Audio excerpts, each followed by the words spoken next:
Yeah, I am also looking for clarification really on this, and there may be a slight difference of opinion with my comrades and colleagues in the opposition on this, and there may not, but that's why I want clarification for the Minister.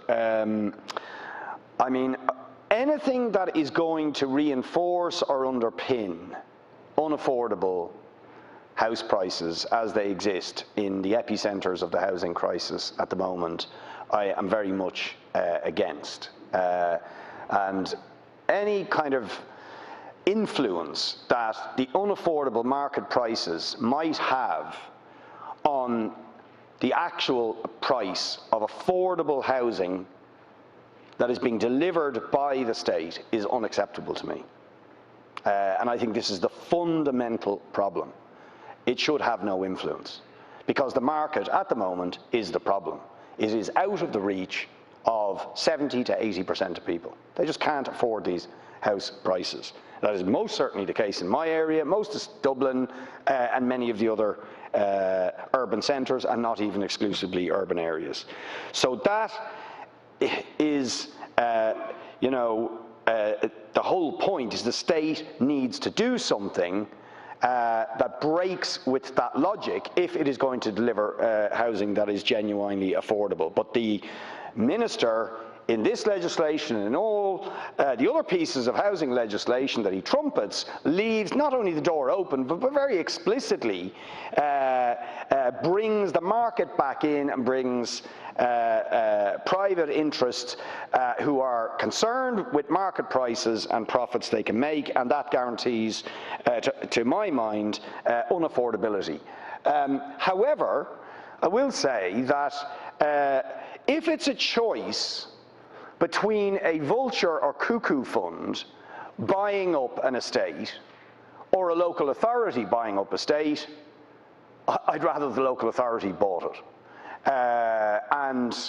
This was the point I was making yesterday about the stamp duty tax incentive that is given to the vulture funds, because the Taoiseach was sort of implying that if we didn't do this, if the local authority stepped in and bought those instead of the vulture funds, that somehow that would impact on first-time buyers. It wouldn't. That is a deliberate misrepresentation of what I was certainly saying yesterday, which is that that's not the choice. The choice is that these vultures or cuckoos are coming in, buying up estates, and we should do everything we can to stop that. And if a local authority stepped in and purchased those and then allocated them for both affordable and social, they could actually ensure some affordability, because the criteria for affordability should be set by the local authority, based on real affordability, based on incomes, and based on the delivery of social housing. But I do think the Minister needs to clarify this, because certainly we do not want the market, the open market, in any shape or form dictating the cost of affordable housing. Thank you. Nobody else indicating so. Minister. Yeah, thank you, Laskin Corda, and thank the deputies for tabling their amendments. There is no question. What if this affordable housing bill is going to do is increase supply, and we all want supply increased. Didn't mean to interrupt Deputy O'Callaghan, but I'm just saying, I want to be very clear, this is not about tipping any balance in favour of anyone else. This is about young and not so young people and individuals and families being able to actually buy a home. So we know that, so let's be clear. Now, I'm conscious as well that those who've spoken, including myself here so far on these amendments, are all dubs, okay? And the reason I say that, there are areas of the city and county where we're seeing quite a lot of development. There are parts of the country, Deputy Jackie Cahill earlier spoke from a perspective in Tipperary, where there are affordability issues right across the country. And there may be times where there's a small amount of development, where we have a working couple or an individual who would meet the criteria which we will publish for an affordable home, but maybe in Graignamanagh, maybe in Carlow, maybe somewhere else, that we want to allow the flexibility to help them own that home maybe it could be a development of 10 homes. That's the type of thing, and above the Part 5 20%, which we're going to increase in this bill too, to allow them, because there may not be a big affordable housing estate built. What we would do in that instance, though, is we will take the equity, and as Deputy O'Brien has rightly said that too, this will be through our affordable fund, which known previously as the Service Sites Fund. So it's really to allow that flexibility.